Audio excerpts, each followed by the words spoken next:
नमस्कार दोस्तों, स्वागत है आपका हमारे इस यूट्यूब चैनल स्टडी अरब IITL में। हम लोग सीटेट का जो सेशन है, CDP स्पेशल सेशन, उसको लेकर आए हैं। मैंने ऑलरेडी टेस्ट 1 जो है आपके साथ डिस्कस कर लिया है। ये टेस्ट 2 है। ये जो CDP है ये आपके सीटेट एग्ज़ाम के लिए, यूपी टेट एग्ज़ाम के लिए, DSSSB के लिए, सुपर टेट के लिए, इन सभी एग्ज़ाम्स के लिए इम्पॉर्टेंट है। हालांकि आपने थंबनेल में देख ही लिया होगा, मैंने थंबनेल में पूरा डिस्क्रिप्शन डाल दिया है किस किस एग्ज़ाम को ये कवर करेगा। आइए हम लोग स्टार्ट करते हैं बिना टाइम को वेस्ट किए हुए। अपना पहला जो हमारा क्वेश्चन है उसको हम लोग देख लेते हैं। तो पहला क्वेश्चन है हमारा, वह प्रथा जो समाज में शक्तिशाली पुरुषों की प्रभावी स्थिति को वैध बनाती है, ठीक है, और आम पुरुष आबादी और महिलाओं के अधीनता को औचित्य प्रदान करती है, एक पुरुष होने के अन्य सीमांत तरीकों को कहा जाता है। क्या कहा जाता है? तो हम लोग अगर हड़प्पा सभ्यता की बात करें, अगर हम लोग हड़प्पा सभ्यता की बात करें, ठीक है, हड़प्पा सभ्यता की बात करें तो उस टाइम जो थी सत्ता, वो मातृसत्तात्मक सत्ता थी, ठीक है। वो जो उस टाइम हड़प्पा सभ्यता के समय मातृसत्तात्मक सत्ता थी, लेकिन अभी पितृसत्तात्मक सत्ता है। तो यहाँ पर जो ऑप्शन दिए गए हैं वो है स्त्रीत्व, एक पहला ऑप्शन, ये अभी नहीं है। स्त्रीत्व पर जोर देना, ये भी नहीं हो सकता है। जटिल पौरुष, ये भी नहीं हो सकता है। और हेगमोनिक पौरुष, हेगमोनिक मैस्कुलिनिटी को हम लोग यहाँ पे सही टिक मारेंगे और ये हमारा करेक्ट ऑप्शन हो जाएगा इस क्वेश्चन, ठीक है। आइए हम लोग नेक्स्ट क्वेश्चन की ओर चलते हैं, क्वेश्चन नंबर 2 की ओर। स्पीयरमैन के बुद्धि के 2 कारक सिद्धांत में निम्नलिखित क्षमताएं और या कारक शामिल है। जो स्पीयरमैन की जो बुद्धि का जो कारक सिद्धांत है, ठीक है, तो इसमें क्या चीज है, इसके बारे में हम लोग अभी देखेंगे। तो यहां पर देख लीजिए, जो स्पीयरमैन है, स्पीयरमैन जो है, इन्होंने 2 फैक्टर दिया था। एक दिया था इन्होंने जी फैक्टर, और दूसरा इन्होंने दिया था एस फैक्टर के बारे में इन्होंने बताया था। तो अगर हम जी फैक्टर के बारे में बात करें तो जी फैक्टर 2 इंसानों के अंदर समान क्षमताएं को बताता है। 2 इंसान जो है उसके बारे में समान जो भी काम होगा उसके बारे में बताएगा, जैसे चलना, दौड़ना, गाना। तो जनरल जो क्षमताएं हैं, जनरल क्षमताएं जो है उसी के बारे में बताएगा। और 2 इंसानों के बीच में जो 2 समानताएं हैं, जो 2 समान क्षमताएं हैं, उसके बारे में जी फैक्टर बताता है। वहीं अगर हम एस फैक्टर की बात करें, ठीक है, तो 2 इंसानों में विविधता बताती है। 2 इंसानों के बीच में क्या बताती है? विविधता बताती है। जैसे कोई इंजीनियर बनता है, ठीक है, कोई डॉक्टर बनता है, ठीक है, कोई नेता बनता है, तो अपनी अपनी विशिष्टता होती है, ठीक है। तो स्पीयरमैन ने ये चीजें बताई थी। तो यहाँ पर जो है स्पीयरमैन के बुद्धि के 2 कारक सिद्धांत, यहाँ पे है Spearman 2 factor theory of intelligence. 2 factor जो थ्योरी है, एक जी फैक्टर हमने डिस्कस किया, एक एस फैक्टर डिस्कस किया आपके साथ। तो वो कह रहा है कि कारक कौन से शामिल है। तो यहाँ पर आप देखिए, भाषा गणितीय नहीं हो सकता है, क्रिस्टलीकृत द्रव ये भी नहीं हो सकता है, सामान्य और विशिष्ट, यस, सामान्य और विशिष्ट, इसी के बारे में हम लोगों ने पढ़ाई किया अभी। जी फैक्टर में सामान्य, 2 लोगों के बीच में सामान्य क्षमताएं बताता है, और विशिष्ट जो है एस फैक्टर बताता है, दोनों के बीच में विशिष्ट क्षमताएं बताती है। तो ऑप्शन आपका सी करेक्ट हो जाएगा इस क्वेश्चन के लिए। इस क्वेश्चन नंबर 2 के लिए सी इज द करेक्ट ऑप्शन। आइए हम लोग आगे चलते हैं, क्वेश्चन नंबर 3 की ओर चलते हैं। निम्नलिखित में से कौन समग्र विकास का क्षेत्र नहीं है? याद रखेंगे, ये जो नहीं वाली बातें कह रही हैं, नहीं वाला जो बात कहा जा रहा है उस पर ज्यादा ध्यान हम लोगों को देना है, ठीक है। तो अच्छा, एक पीछे, ठीक है, पीछे, ओके, ठीक है। तो नहीं वाला जो बातें हैं यहाँ पर हम लोग देखेंगे।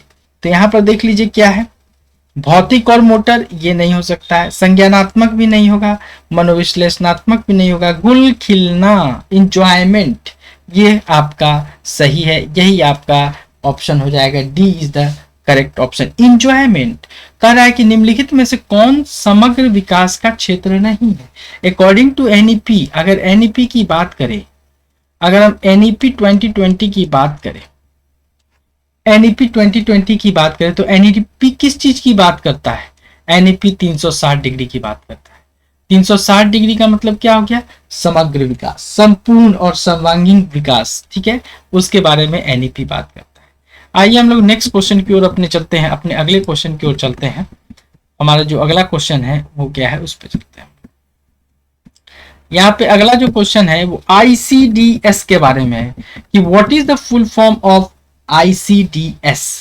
तो यहाँ पे देखिए क्या लिखा है, इंटीग्रेटेड चाइल्ड डेवलपमेंट सपोर्ट, नहीं, ये गलत ऑप्शन है, ठीक है, ये ऑप्शन नहीं है। इंटीग्रेटेड चाइल्ड डेवलपमेंट सर्विसेज, बिल्कुल नहीं। इंक्लूडिंग चाइल्ड डेवलपमेंट सर्विसेज, ये भी नहीं है। इंटीग्रेटेड चाइल्डहुड डेवलपमेंट सर्विसेज, ये सही ऑप्शन है, D is the correct option. आपका जो ऑप्शन है D is the correct option. यहां पे भी देख लीजिए एक बात, अगर हम देखें तो जो ICDS है, एक सेकेंड, ICDS आपका है, ये जो ICDS है एक सरकार की स्कीम है। This is what, this is scheme of government.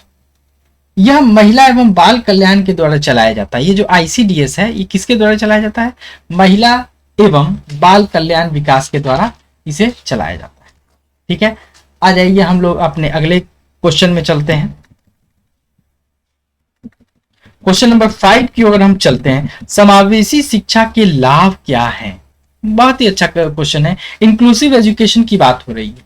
Inclusive education का जो what is the benefit of inclusive education, तो यहाँ पे कह रहा है केवल नैतिक और नीति शास्त्र सिद्धांत विकसित करना, यस ये सही है, ये ऑप्शन सही है। दूसरा है केवल संचार और सामाजिक कौशल बढ़ाना, यस। कम्युनिकेशन को बढ़ावा देना, आप समझेंगे इस चीज को, ये जो है इसमें क्या है, कम्युनिकेशन, जो समावेशी शिक्षा है वो आपके कम्युनिकेशन को भी बढ़ावा देता है और सोशल स्किल्स को भी बढ़ावा देता है, ये भी सही है। Increases acceptance and appreciation of diver, केवल विविधता की स्वीकृति और प्रशंसा बढ़ाना, ये भी सही है। यानी कि इसका जो ऑप्शन होगा इसमें सब सही है, तो D is the correct option. इसमें सभी कुछ हमारा सही जा रहा है, ठीक है। आइए हम लोग अपने अगले क्वेश्चन की ओर चलते हैं। क्वेश्चन नंबर 6, किसी परीक्षण की क्षमता को निरूपित करने के लिए कौन सा पद दिया गया है जिसे अनुरूपता से मापने के लिए ऐसे डिजाइन किया गया है?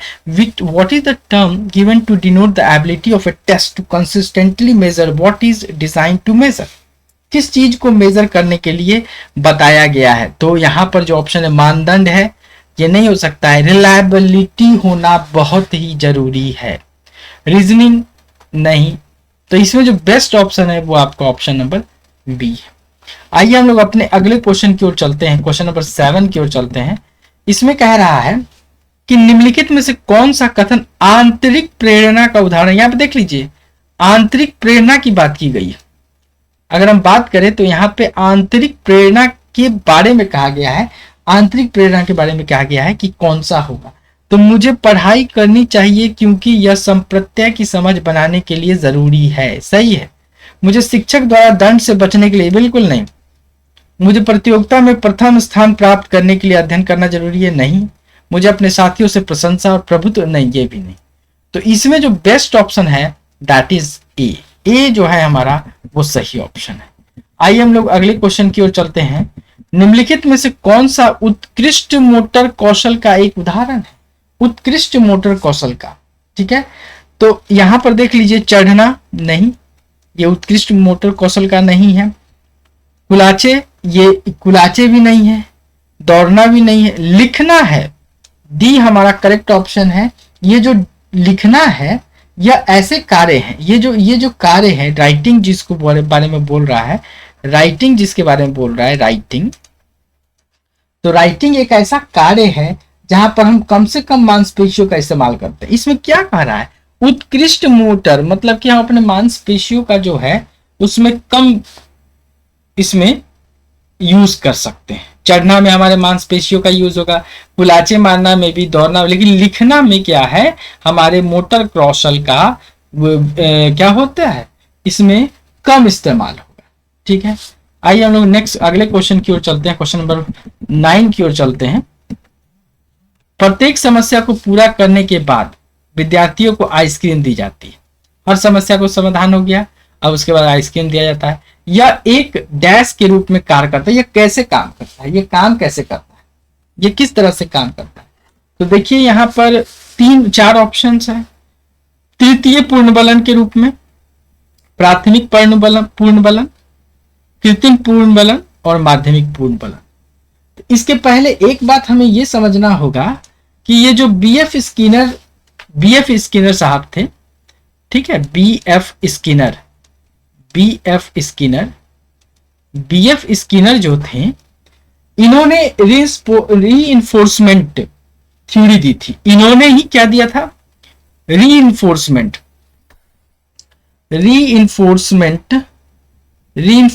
की थ्योरी दी थी स्किनर ने।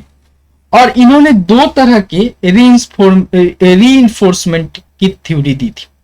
2 तरह के इन्होंने दिए थे, एक प्राइमरी रीइंफोर्समेंट और दूसरा आपका सेकेंडरी रीइंफोर्समेंट। प्राइमरी में इन्होंने क्या कहा? प्राइमरी में इन्होंने कहा कि इसमें इन्होंने नेचुरल चीजें जो होती हैं उसके बारे में बात किया। नेचुरल बातें जो होती है उसके बारे में, जैसे आप किसी को खाना खिला देते हैं, आप किसी को मिठाई दे देते हैं, तो ये प्राइमरी रीइंफोर्समेंट में आ जाता है। सॉरी, यहाँ पे आर होगा, यहाँ पे आर और ये भी आर। तो आप किसी को खाना खिला देते हैं, मिठाई खिला, this is primary reinforcement.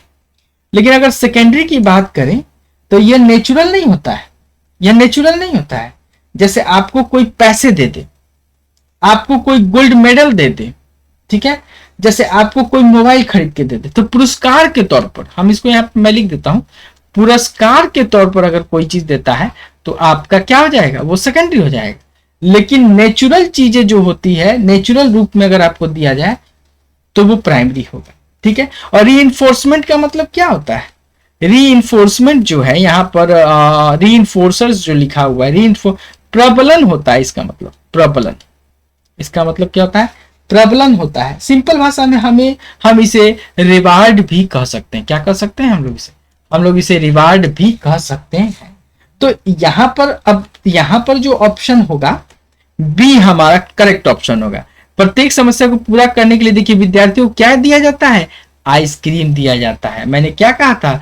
Primary में आपको कुछ खाने के लिए दे दिया जाएगा, तो आपको ये प्राथमिक पूर्णन बलन हुआ, ठीक है। अब यहाँ पे एक टर्म है आर्टिफिशियल रीइंफोर्समेंट, क्योंकि प्राइमरी एंड सेकेंडरी तो आप समझ गए हैं, लेकिन आर्टिफिशियल भी क्या है? या एक तरह से सेकेंडरी रीइंफोर्समेंट ही होता है, ठीक है।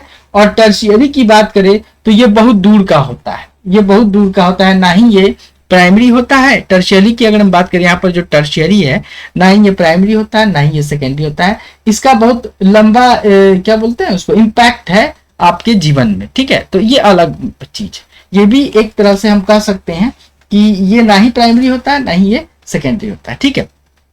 जैसे आपको ये जो टर्शियरी क्या होता है, एक सिंपल सा मैं आपको एग्जांपल दे देता हूं। जैसे आपको बहुत बाद में आपको कोई खुशी मिलने वाली है, बहुत बाद में, जैसे बहुत मेहनत आप कर रहे हैं और आपको नौकरी मिलेगी कुछ समय के बाद, तो ये टर्शियरी हो जाता है, ठीक है। इस पर बहुत डिस्कशन हो गया। आइए हम लोग नेक्स्ट क्वेश्चन की ओर चलते हैं। क्वेश्चन नंबर 10 की बात करें, किस मनोवैज्ञानिक ने सिद्धांत प्रतिपादन किया जिसमें एक बच्चे के भाषा विकास में बातचीत को महत्वपूर्ण माना जाता है? जीन पियाजे, लेव वाइगोत्स्की, स्किनर, नोआम चोम्स्की। तो इसमें जो बेस्ट ऑप्शन है आपका, यह आपका हो जाएगा बी ऑप्शन, लेव वाइगोत्स्की। आगे हम लोग आ जाते हैं। अगर हम आगे की बात करें, क्वेश्चन नंबर 11 की अगर हम बात करें तो यहां पर हम आ जाते हैं क्वेश्चन नंबर 11 में आ जाते हैं कि एक शिक्षक डैश में व्यवहारिक रूप से प्रदर्शन और व्याख्या करता है। तो क्या करता है? क्या प्रदर्शन विधि? यस। डेमोन्स्ट्रेशन मेथड से? बुद्धिशीलता, ब्रेनस्टॉर्मिंग? नहीं, ये नहीं होगा, ये ऑप्शन हमारा नहीं। खोज विधि? ये भी यहाँ पे परफेक्ट नहीं है। समस्या हल विधि? ये भी। तो ए जो है आपका, A is the best option. Brainstorming की बात कही गई है अगर हम, तो ब्रेन स्टॉर्मिंग की अगर हम बात करें तो यहाँ पर देखिए, इट मीन्स जहां हम डिस्कशन करते हैं किसी प्रॉब्लम को सॉल्व करने के लिए, ये प्रॉब्लम को सॉल्व करने के लिए अगर हम डिस्कशन करते हैं तो दिस इज ब्रेन स्टॉर्मिंग। और डिस्कवरी के बारे में, डिस्कवरी के बारे में ब्रूनर ने बताया था। इस डिस्कवरी के बारे में किसने बताया था? तो ब्रूनर ने बताया था। ब्रूनर ने बताया था कि बच्चा ज्ञान को डिस्कवर करता है। ठीक है, आइए हम लोग अपने अगले क्वेश्चन के आते हैं और अंतिम क्वेश्चन, निम्नलिखित में से कौन एक सामाजिक शिक्षा सिद्धांत है? कौन सा एक सामाजिक सिद्धांत है इसके बारे में? तो बंडूरा, फ्रायड, उंट, पावलव। तो बंडूरा का जो सिद्धांत है वो सामाजिक शिक्षा का सिद्धांत है, बंडूरा का। ठीक है, इस ये जो है देखिए, ये सोशल लर्निंग थ्योरी, यानी कि ये जो बंडूरा का जो थ्योरी है इसको SCL भी बोलते हैं, social learning, social cognitive learning, sorry इसको बोलते हैं हम लोग सोशल कॉग्निटिव लर्निंग।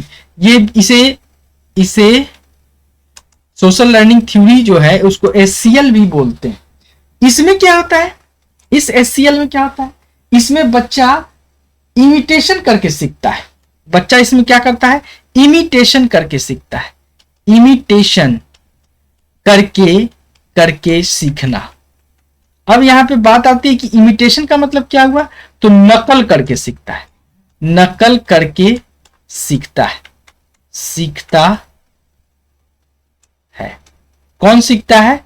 तो बच्चा सीखता है, बच्चा नकल करके सीखता है। ठीक है, अगर हम फ्रायड की बात करें तो फ्रायड मनोवैज्ञानिक है। क्या है? मनोवैज्ञानिक है। ठीक है, फ्रायड क्या है? फ्रायड एक मनोवैज्ञानिक। उंट की बात करें, अगर हम उंट की बात करें तो संरचना के प्रतिपादक इन्होंने संरचनावाद का सिद्धांत दिया था। इन्होंने क्या दिया था? इन्होंने संरचनावाद का सिद्धांत दिया था। आप जैसे जैसे मैं बोल रहा हूं वैसे वैसे करके आप नोट्स भी बना लेंगे, ताकि एक तरह से आपका नोट्स भी तैयार हो जाएगा। ठीक है, और पावलव ने क्या दिया था? पावलव ने क्लासिकल कंडीशनिंग की थ्योरी दी थी। इन्होंने क्या दिया था? क्लासिकल कंडीशनिंग की थ्योरी दी थी। ठीक है, क्लासिकल कंडीशनिंग की थ्योरी दी थी। ठीक है, तो आज के लिए इतना ही। ठीक है, होपफुली आपको बहुत अच्छा लगा होगा ये लेक्चर। मैंने ज्यादा से ज्यादा एक्सप्लेनेशन करने का प्रयास किया है। आज के लिए इतना ही। अगले फिर लेक्चर में हम लोग अभी CDP का ही लेक्चर लेके आएंगे आपके लिए। तब तक के लिए thank you and have a nice day.